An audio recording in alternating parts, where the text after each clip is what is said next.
Moi Kaiki, Mina Olen Taizo. Nice to meet you guys. Thank you. First of all, I'd like to tell you thank you for inviting me, such a nice event. And it is a greatest honor to be here and to be able to deliver my presentation to you all.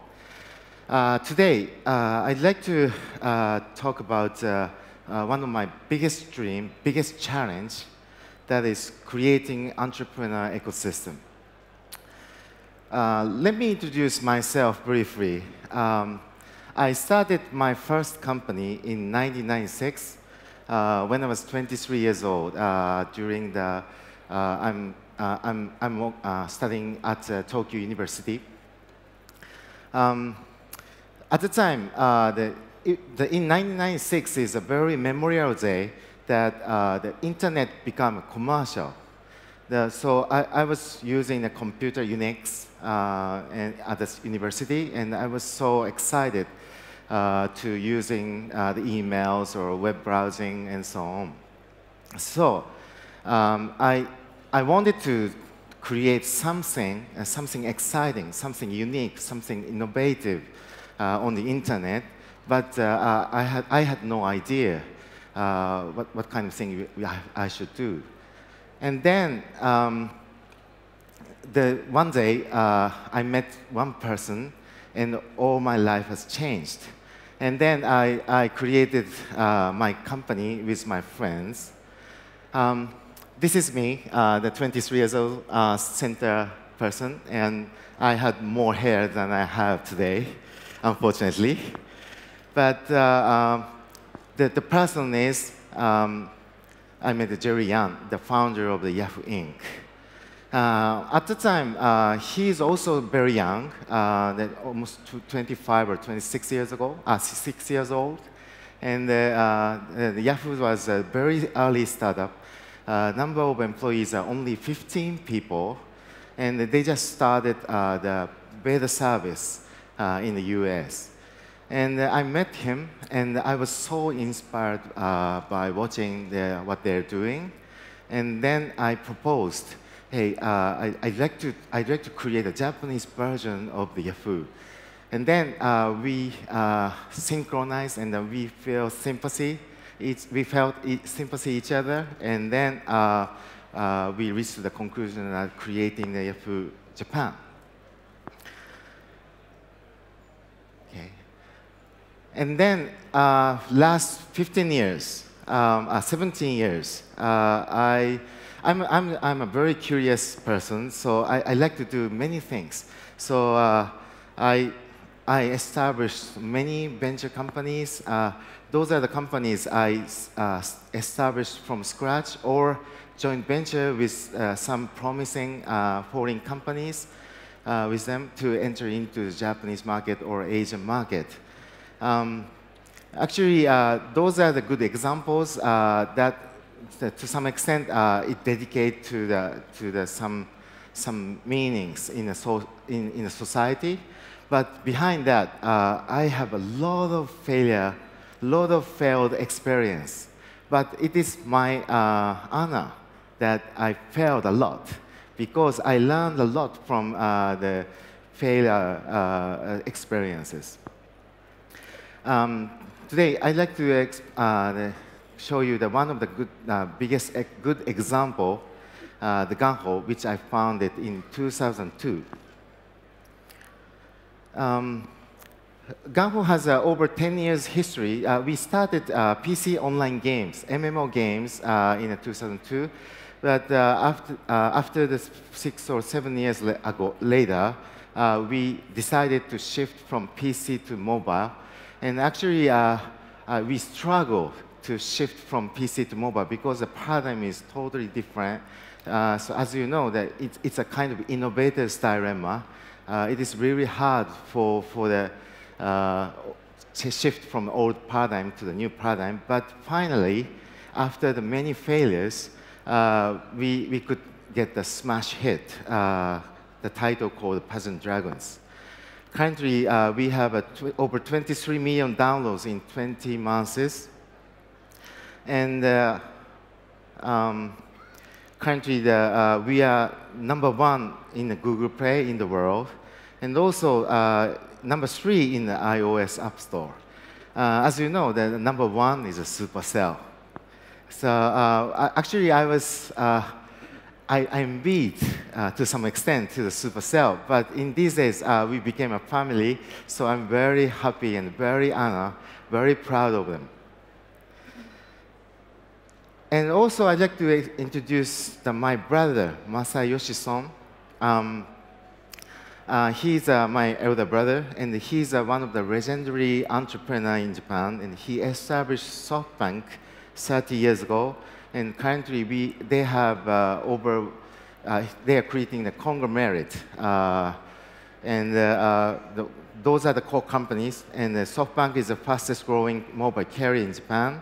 And also the Sprint, so recently they acquired Sprint, the third largest carrier in the US. And also the Alibaba, they are the biggest shareholder of the Chinese #1 e-commerce group, and also the Yahoo Japan and so on.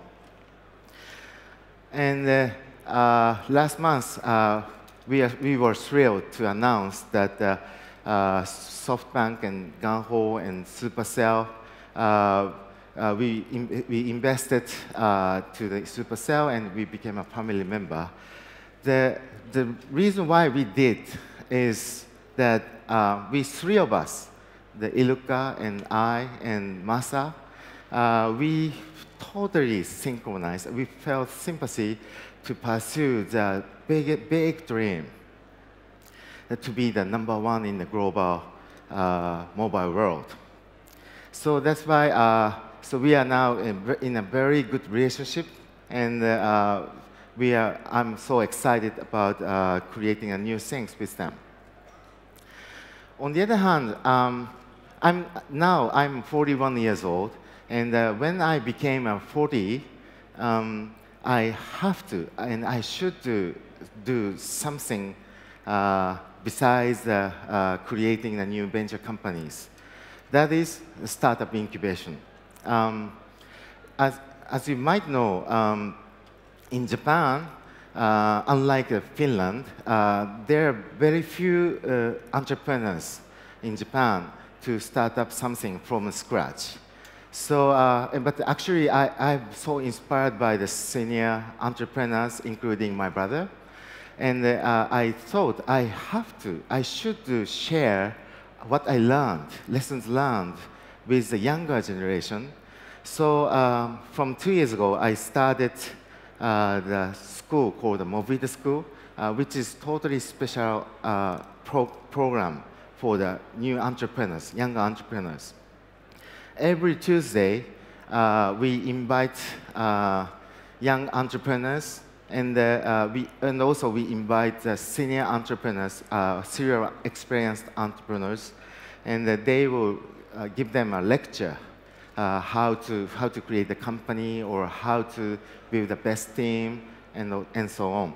And on the other hand, sometimes we invite experts of the technology, how to utilize the clouds, for example, or how to make a contract with to work together with partners and so on. And the program is 6 months. So every 6 months, we hold a matching event between the entrepreneurs and the investors called Demo Day. And just last week, we held the latest Demo Day. That was fourth batch. But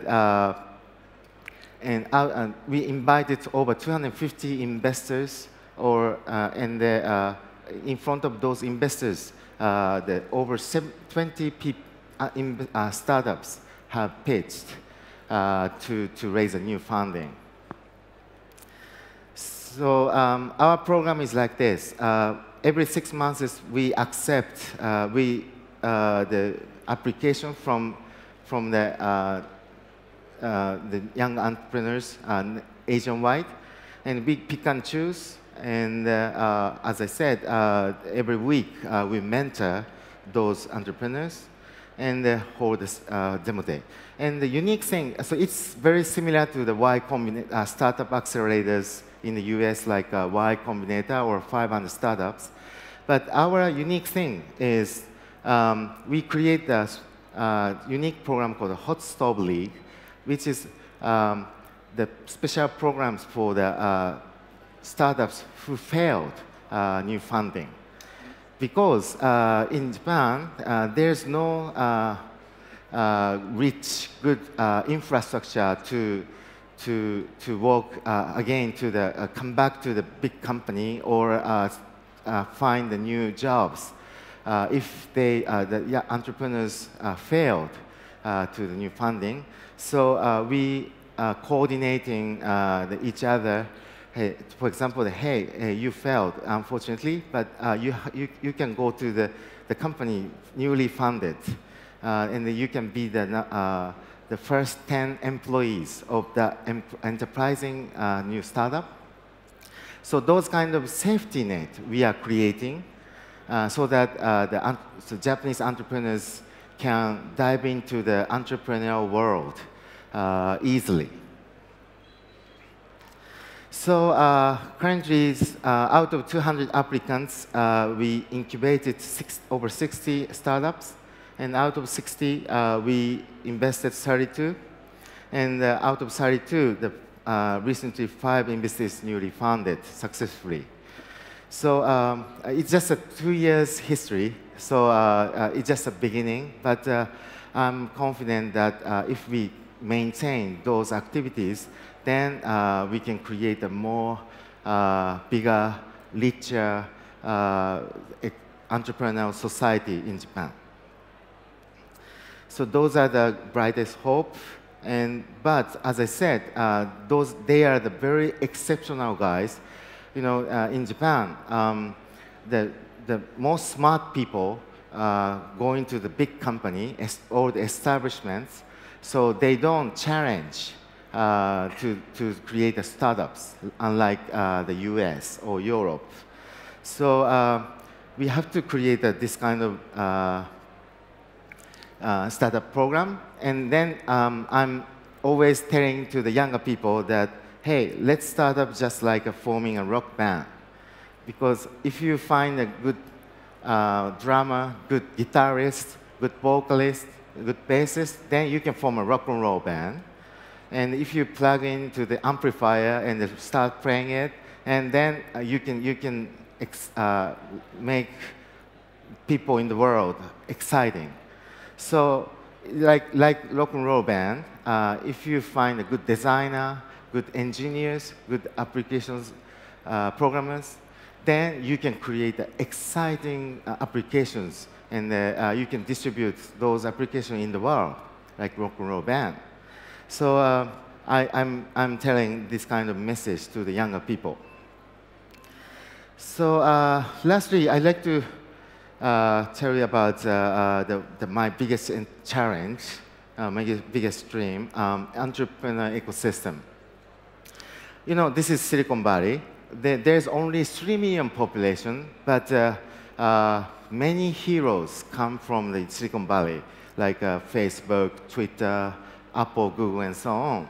So I'm always wondering why they come from the Silicon Valley. So just for information, every year, over 17,000 companies has popped up. And every year, over 12,000 companies disappears acquired by the big company or become bankrupt. But anyway, every year, over 5,000 companies are adding to the ecosystem. The reason why such a big number is that in Silicon Valley, there is a rich ecosystem to nurture the entrepreneurship or nurture the startups, venture companies. So in the Silicon Valley, there's many incubators, accelerators, venture capitalists, or professional services, investment bankers as a catalyst to M&A, and so on. So that's why in the Silicon Valley, there are so many good companies, innovative companies coming up. But if we compare to the Silicon Valley, Tokyo or Japan or Asia is relatively poor than the Silicon Valley. So that's one of my biggest dreams is creating a Silicon Valley-like ecosystem in Asia. So lastly, and not least, I'd like to share my mission statement. We incubate over 1,000 big impact ventures. We create 100,000 jobs, and we entertain 1 billion people. We connect Asia, and we link the East and West. I'm very honored to be here, so I appreciate it if you would cooperate with us. Thank you. Kiitos.